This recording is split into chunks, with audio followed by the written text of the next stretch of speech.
Waouh, waouh, que c'est compliqué. Non, ce n'était pas un match contre le Bayern Munich ou je sais pas, un match contre Manchester City. C'est un peu tendu cette fin de match, tendu cette victoire. Ça a été compliqué de gagner, mais on l'a fait. Non, c'était pas une finale des Champions, c'était un match à l'extérieur contre Osasuna pour la 4e journée de Liga. Débrief à chaud, c'est parti.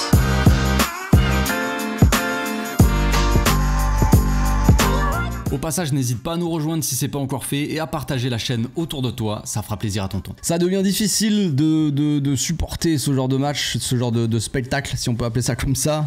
Oui, c'est un spectacle, on peut dire, quand tu vas voir du cirque. Ça reste un spectacle, donc assez difficile de prendre du plaisir devant ce genre de match. Y a rien, on propose rien. Heureusement que Frenkie est là, parce que franchement, si Frenkie n'était pas là, je sais pas ce qu'on verrait. C'est compliqué. Bon, bref.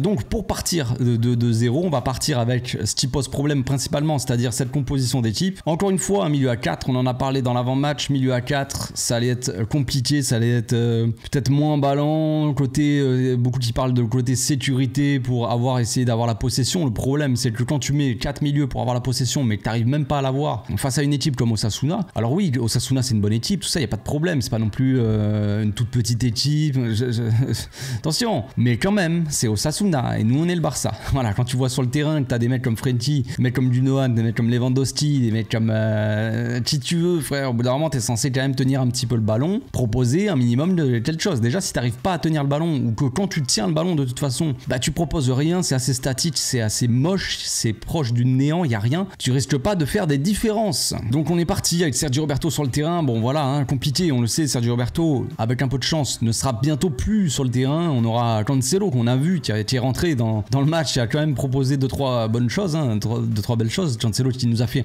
un petit extérieur des familles, un petit enroulé là comme ça pour la tête ou la reprise, je sais plus, de Lewandowski, deuxième poteau. Bon, il était hors jeu de base, la balle je crois que de toute façon elle est pas rentrée, mais déjà tu vois quelque chose, il y a quelque chose, tu vois qu'il y a du talent chez ce petit bonhomme, évidemment. Comparé à Sergio Roberto, je veux dire, c'est pas trop comparable. Voilà, donc Sergio Roberto à droite, dans l'axe Koundé, un grand monsieur, Jules, le J c'est le S. Petit Jules Koundé, franchement incroyable, encore une fois, maître de cette défense, à côté de Christensen qui, on le sent pas si serein que ça, le Christensen quand même, pas si serein. C'est un peu, on verra bien comment ça va se passer, mais voilà, c'est un peu compliqué. Baldé à gauche, qui a fait pour moi un match plutôt proche du néant aussi, très très moche. On va en parler de Baldé, j'en ai déjà parlé, c'est toujours le même problème, mais il n'y a pas que ce problème de positionnement non plus trop haut sur le terrain, il n'y a pas que ça. Il n'y a pas que ça non plus. T'es pas obligé c'est pas parce que t'es haut sur le terrain que t'es obligé de faire des passes en retrait, uniquement passes en retrait à chaque fois. T'as la balle, pas forcément haut sur le terrain, t'es pas forcément pressé, t'as un peu de place devant, tu vas chercher tout le temps ta passe en retrait pour Christensen. C'est quelque chose de fatigant. J'en regrette, je commence à regretter Jordi Alba, c'est pour vous dire. Donc Baldé va falloir vraiment qu'il fasse cette chose, parce que là je préfère voir Koundé à droite et Cancelo à gauche. C'est très compliqué là ce qu'il est en train de nous proposer, Baldé. Bref, on y reviendra après.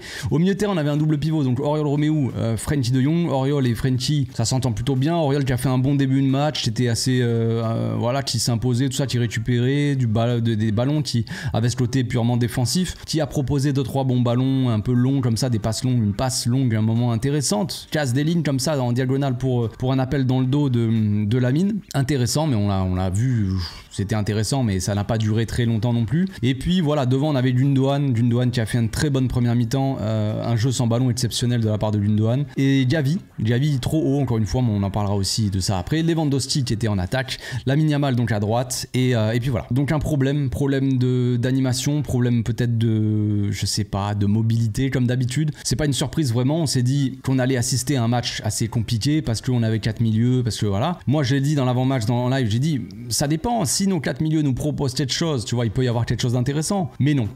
Après, quand même, quand on voit Gundogan qui fait 1 million d'appels dans le match, mais qui est très peu servi, c'est dommage. C'est un peu dommage de ne pas servir des appels de balles de Gundogan. On a vu un appel en deuxième mi-temps de Gundogan dans le demi-espace droit, et on a vu Cancelo, la classique. On l'a analysé, j'avais fait une vidéo analyse sur Cancelo pour montrer un peu son jeu de passe, tout ça. Et il a cherché directement en profondeur Gundogan, et c'était bien joué. Et ça, les passes de Cancelo comme ça, il y en aura beaucoup. Et si Gundogan est toujours à ce poste-là, tous ces appels seront aussi récompensés, ou même les appels de l'ailier droit seront récompensés parce que Cancelo, lui, ben il ose faire des passes et il a une qualité de passe quand même assez exceptionnelle. Donc ça, j'ai hâte de voir ça. Pour l'instant, on n'y est pas encore. On a Sergi Roberto.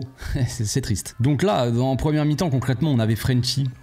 Frenkie seul au monde, on va dire. Frenkie, concrètement, si on doit donner un joueur avec le ballon, le meilleur de l'équipe avec le ballon, c'est Frenkie. Tout passe par lui. Tout est obligatoirement... on est obligé de passer par lui. On n'a pas le choix. Si on passe pas par Frenkie, c'est pas intéressant. Il se passe rien. Voilà. Donc déjà, ça, c'est une problématique qu'on a. C'est que on est obligé de passer par Frenkie. Il suffit juste que tu mets 2 joueurs sur Frenkie. Les autres, tu peux mettre personne sur eux.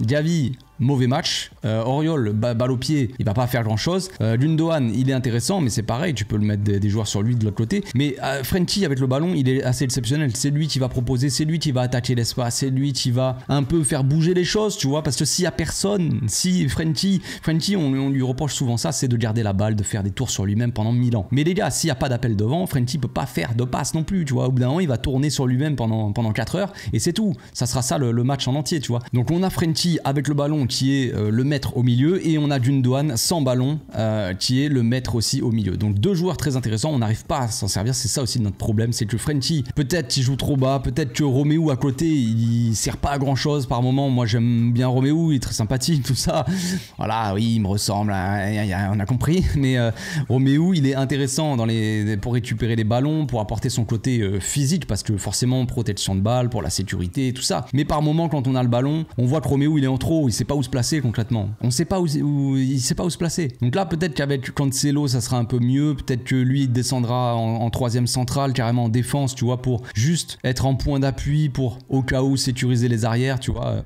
Voilà. Peut-être qu'il fera ça. Peut-être qu'on aura une défense à 3, Koundé, Roméo et Christensen dans un premier temps, en tout cas, le temps que Araujo revienne de ses vacances. Et Cancelo qui sera plus vers le milieu, axial, et Baldé qui prendra un peu plus le couloir. Mais Baldé, c'est toujours pareil. Le problème, c'est que Baldé, il joue trop haut. Le problème, c'est que Baldé, sans ballon, il est bidon, frère. Il est bidon, Baldé. Sans ballon, il est bidon. Il est moins bon que Sergi Roberto sans ballon. C'est pour vous dire. Alors je vois, oui, je sais, on va me dire, ouais, t'abuses, Baldé. Sans ballon.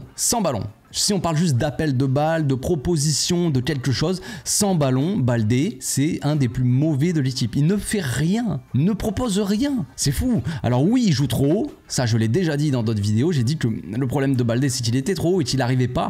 Mais vu qu'il n'y arrive pas, t'es pas censé le mettre aussi haut, c'est ça aussi la problématique. C'est pas que il est mauvais parce qu'il est trop haut, c'est que il est mauvais, donc le mets pas trop haut, tu vois, parce qu'il fait pas d'appel dans le dos, il fait aucun appel, il y a rien, il demande que le ballon dans les pieds, il l'attend comme ça. Vous revoyez le match, la plupart du temps Baldé il est à l'arrêt. S'il avait les mains dans les poches, ça serait la même. Il est comme ça, il attend sur son côté et il regarde les autres. Et après il est là, il fait l'appel vite fait, il fait 3 pas, ils lui font la passe, il est comme ça. Qu'est-ce que je fais? Je fais une passe en retrait. C'est fatigant. C'est fatigant. Alors le problème, c'est que la qualité de centre de Baldé, elle est pas exceptionnelle, mais en plus de ça, il n'essaie même pas de centrer. Compliqué. Il va provoquer de temps en temps, mais franchement, c'est très peu. C'est beaucoup trop peu. Alors tu joues comme ailier, t'es censé provoquer, mais t'as un mec qui provoque pas forcément, qui fait pas d'appel dans le dos. Ça sert à rien. Donc là, le problème, le plus gros problème, c'est qu'il va falloir repasser avec un 3e attaquant, parce que on a vu quand Félix il est rentré, ou même il y avait Ferran Torres, mais Félix, avant que Lewandowski sorte et que Rafinha y rentre, oui, Rafinha est rentré.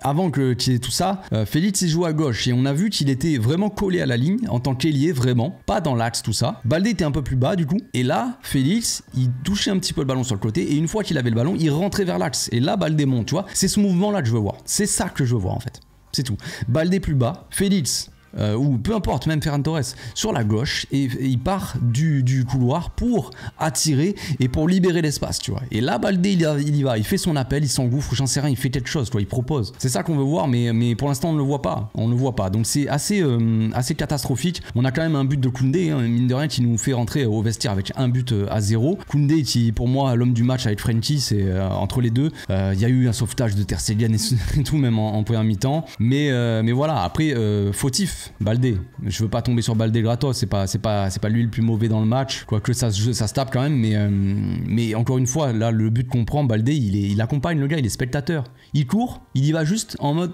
pour le faire peur, tu vois. Donc Chimiavilla il continue, il s'arrête un peu, Baldé il s'arrête et il réaccélère, Baldé réaccélère, mais à aucun moment mets ton pied frère, fais quelque chose, défends, tu vois, c'est compliqué. Donc là but sur le fil, forcément penalty, donc penalty assez évident, un peu un sketch de la part de la Liga, tu sais, forcément on voit voit direct que le mec c'est rouge, tu vois, c'est le dernier défenseur, il empêche d'aller au but, c'est rouge là, l'arbitre met jaune, la VAR l'appelle juste avant que Lewandowski tire. Ah, qu'est-ce qu'on fait? On met un rouge. Ah ouais, bah ouais, finalement on met un rouge. Mais les gars, genre, qu'est-ce que vous faites? Vous êtes des clowns, vous êtes des clowns. Imagine là, tu déconcentres Lewandowski, il loupe son penalty, il manquerait plus de ça. Donc Lewandowski qui tire très bien, le penalty, ça lui fera du bien. Regardez la célébration de Lewandowski de toute l'équipe, c'est assez fou de voir ça. On voit une équipe et on voit un Lewandowski qui se libère sur le but, qui est content comme si on avait gagné la Ligue des Champions, quoi. Alors qu'on reprend l'avantage sur Osasuna. C'est pour dire à quel point psychologiquement Lewandowski il est atteint aussi de pas arriver à marquer, de pas arriver à jouer, quoi. Parce que oui, encore une fois, on dit Lewandowski, il est accompagné par que des milieux, tout ça c'est compliqué pour lui, mettez-lui des attaquants. Je suis désolé, mais quand les contrôles de Lewandowski, c'est quoi ce bordel là? On dirait dès qu'il a le ballon, lui ça rebondit sur lui. Il fait un contrôle poitrine, la balle elle part. Il fait un contrôle de plat du pied tranquille, la balle elle part à 3 mètres. Il a un problème, il est mou, il est rebondissant. Genre il y a un problème, la balle elle arrive sur lui, c'est un trampoline le truc. Impossible de contrôler la balle.